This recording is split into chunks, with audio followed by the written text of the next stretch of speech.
Guyyaan koo har'aa imimmaaniin jalqabeem. Haadha manaa kiyyaa kararra deemaa jirtu maaliif laalte jechuudhaan utuu inni ani qansiraan hojjedha jedhu afaan tokko dubbachaa lafuma irra harkisee tumaa ture.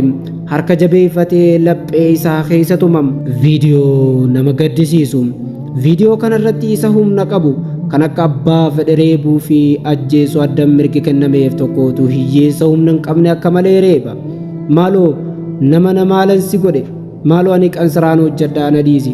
Ani dhala Oromoo akkasitti gidirfamu gaafan argu baay'ee na dhukkubsam. Waan an godhu yommuu wallaaluu imimmaan koo harcaaseen yaa Rabbi ammati waan kana argitaa miti jedhee rabbii kiyyatti boo'am. Argitee yeroo waan nama goote namaa gadi si gooti. Dargaggeessa yeroo nama goote akka inni dhala namaa godhu argitee wallaalummaan badduudham. Kan nama aarsu immoo reebee yookaan ajjeesee hin dhiisu. Viidiyoo waraabee warra biraatti agarsiisam.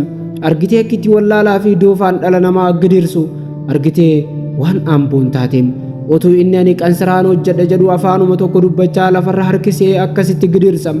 Namni tumamu kun yoona nyaataa garaa isaa guuttatee nyaatee hin beeku ta'uu malam. Qaamni isaallee ni beeksisa. Abbaan humnaa garuu sibiila dhiibee irree isaallee furdifatee namicha jireenyi rakkisee qansiraan laaffise kanam aboottaadhaan akkasitti tumam. Kan dhaabbatee viidiyoo waraabu jiram baay'ee namatti dhaga'ama. Uummanni Oromoo waggaa 150 ol kan qabsaa'e roorroof roorrifamaa alagaa jibbeetiin qe'ee isaa irratti bilisatee nagaan jiraachuuf aarsaa itti kaffaleem jijjiiramaarraa kana fideem. Bara ilmaan isaa biyya bulchanitti heeraaf seerri akka kabajamuuf kaleessa waloon bahee falmatee cabuu hin qabum. Mirgi nama dhuunfaas ta'e kan waloo heerri mootummaa biyyattii isaaf kenneem kan qabsoo ofiin aarsaa kaffalee argate har'a shiftaa dhoksaadhaan wal ijaarteen irraa fudhatamuu hin qabum. Yakkamaan seera dhiyaachuu qabam. Mirgi lammiilee golgaa seeraa jalatti tikfamuu qabam. Wallaahi wabillaahi akka mucaan kun tumame kanattiin tumamee beekam.